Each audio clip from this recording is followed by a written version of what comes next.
Hi, and welcome to today's video. In this video, I'll just be giving a little introduction to what the next 7 practices will look like. So this little series, I don't really know what to call it, but it's basically going to be connecting the chakras in the body to the yogic philosophy, most specifically the yamas and the niyamas. So the reason why I want to do this series is so that I can deepen my teachings and my better understanding of this yogic philosophy, because oftentimes we get really wrapped up in the physical asanas, the physical practice of yoga, and sometimes we forget to really hone in on the philosophy, which is kind of the whole purpose of yoga, right? To understand the why behind it. I mean, each person can have their own different why, but like the greater why. So I'm going to do my best to explain these things, these philosophies and these practices. Take everything that I say with a grain of salt, because I'm still learning. I'm always going to be a student, and everything that I'm going to convey to you is things that I've learned mixed with my own interpretation of it. So nothing that I say is right, but I'm studying with teachers. I have studied. I continue reading, so I'm trying my best to understand these. But these topics can be so vast and broad and can have so many different interpretations. So I'm just trying to convey things that have helped me. So let's get into it a little bit. So first, the chakras. That pronunciation is still unsure to me, because I've heard people say chakra or chakra. I want to be respectful, but the whole purpose of this series is also to respect and honor yoga's roots. But of course, like, I'm gonna make mistakes. I'm still learning how to say certain things in Sanskrit. So yeah, just little by little, we'll learn together. So the chakras are these energetic centers along our body. Debate of whether they're in our body or energetically there. Anyways, where and how to find them in our bodies, there's hundreds or like thousands of nadis, which are these energetic channels, so that where prana or energy flows. So prana, you might have heard this, like, it's energy, pranayama, the movement of energy through the breath. So the whole goal of yoga, which we'll get into with the philosophy part, is to allow energy to move through you and out of you to the collective, right? Maybe this doesn't make sense. I'm trying my best to explain it to the best that I know how. But so there's all these energetic channels, right? But there's 3 main energetic channels: the Ida Nadi, the Pingala Nadi, and the Sushumna Nadi. So Sushumna goes straight up and down from through the spinal column. And then Ida is like the moon energy, the feminine energy, the soft, more passive, and that is on your left side of the body. And then the Pingala Nadi is that more masculine, strong, powerful, like active energy. So that's on your right side of your body. And they go like this, and they cross over in front, like on top of Sushumna Nadi. And then where they cross, there's 7 points where they cross, and those are the chakras. So this is also known as Kundalini Yoga, and Kundalini Yoga is basically like trying to have this all the nadis and the chakras to be like free and open, so that prana or energy can move freely up and down. So the first chakra is the root chakra, which is just below, just like at the base of your spine, Muladhara. And then we move up, and then there's our sacral chakra, or I'm going to butcher the name right now, so I'm just not going to say it. It's underneath our belly button.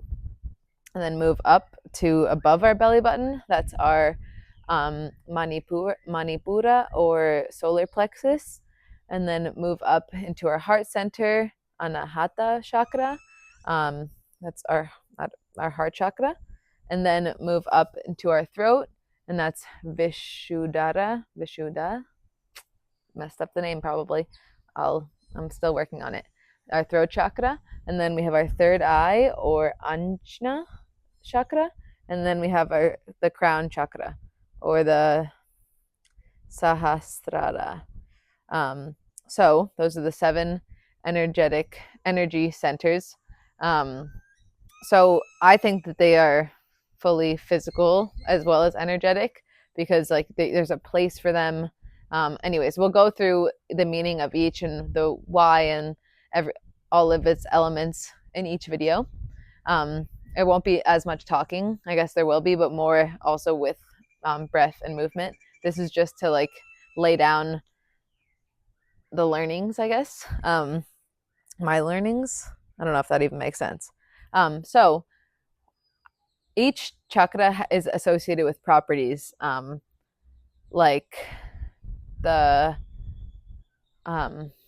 like your heart chakra is associated with love, compassion, etc. So what I'm going to do in this series is pair each chakra with either a yama or a niyama or both.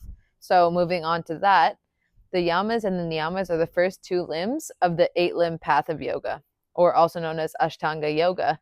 Ashtanga translates literally to 8 limbs.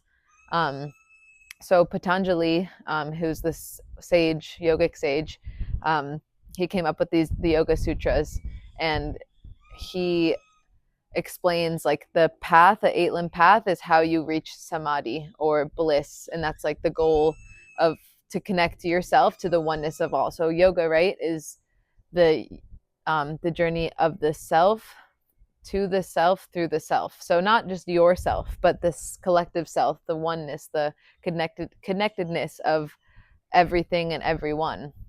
That is the deeper goal of yoga, is to unify the union of us all. At least that's what I'm understanding. I'm still figuring it out little by little, and maybe you are too, and we can learn together. The first 2 limbs of the 8-limb path are the yamas and the niyamas, which are kind of like a code of conduct kind of thing with how you interact with yourself and others.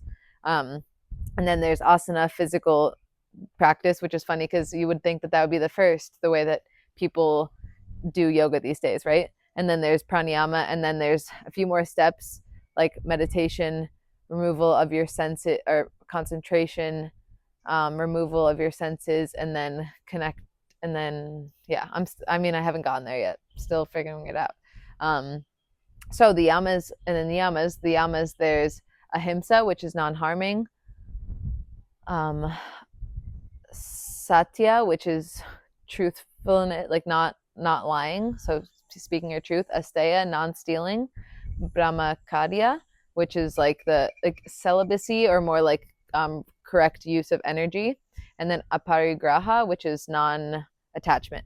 And then for the niyamas, we have saucha, which is purification, like cleanliness, purification, and then santosha, which is contentment, and then tapas, which is discipline, and then svadhyaya, which is self-study, and then the last one is pranidhana, still working on the pronunciation, of course, which is surrender to a higher power. So enough of me yapping and yapping, but basically there's so many ways that we can embody these, but through the chakras we'll try to actually find a location where we can embody each one of these yamas or niyamas, and some might have 2, and then that way hopefully we can move together on this 8-limb path to connect to each other, to yourself a little bit more, and to the collective. Thank you so much for listening to my ramble, and I really look forward to practicing with you.